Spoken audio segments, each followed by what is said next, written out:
Et bien voilà, donc on va continuer sur cette série de vidéos donc pour bien montrer à ceux qui s'intéressent évidemment au ressemelage des chaussures de façon à ce que vous puissiez ressemeler vos chaussures également. Voilà, ici donc cette partie-là a été évidemment coupée.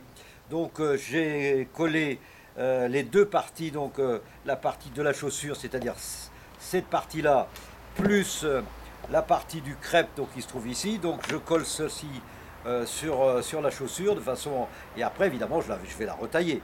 Ce que je fais après, donc je reste à peu près entre 10 et 15 minutes, ça dépend du temps. Par exemple en ce moment il fait chaud, en à peine 10 minutes, les deux faces sont prêtes à coller.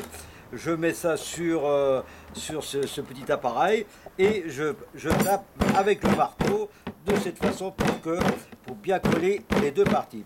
Ensuite, évidemment, il faudra laisser cette chaussure au repos, c'est-à-dire au moins, comment dirais-je, 12 heures, voire plus, avant de venir couper le bord ici avec cet outil, de façon à ajuster la semelle de cette façon.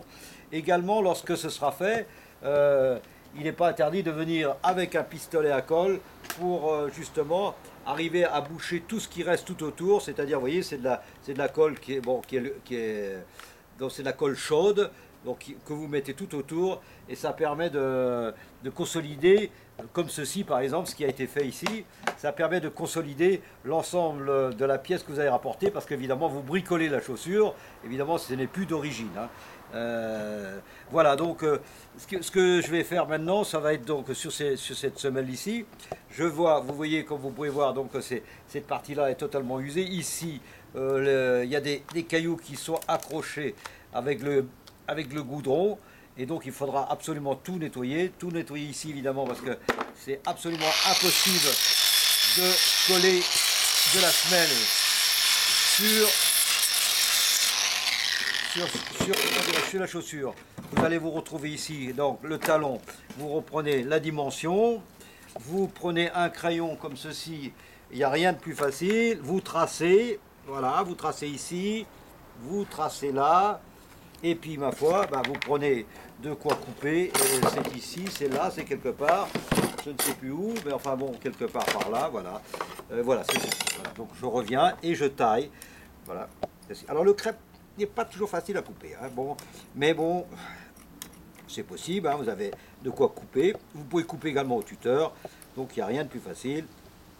Une fois que c'est fait, eh bien, vous venez avec votre pièce, comme je vous ai déjà dit, comme ceci. Je ne vais pas passer mon temps là-dessus, tout le monde l'a bien compris.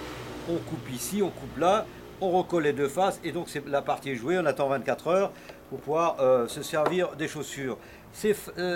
Voilà, ce qui s'est passé ici également, ce sont des pièces que j'ai rapportées pour la bonne raison que tout n'est pas usé. On use en général, chaque marcheur a sa façon d'user la chaussure. C'est pas la peine de ramener une grande pièce pour faire du poids.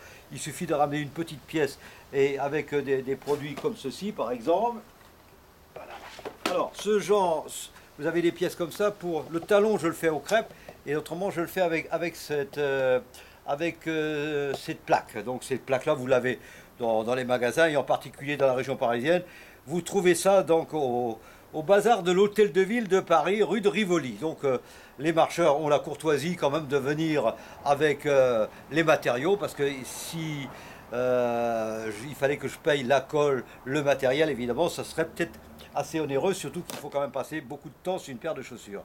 Sur une paire de chaussures comme ça, lorsque vous l'avez démontée, lorsque vous avez fait, parce que je vous montrerai plus tard comment je règle le petit problème de la pronation, de la supination au niveau des marcheurs. Donc ce sera fait sur des chaussures neuves, et j'aurai l'occasion donc de vous montrer un peu plus tard. Donc je vous remercie, puis à la prochaine vidéo.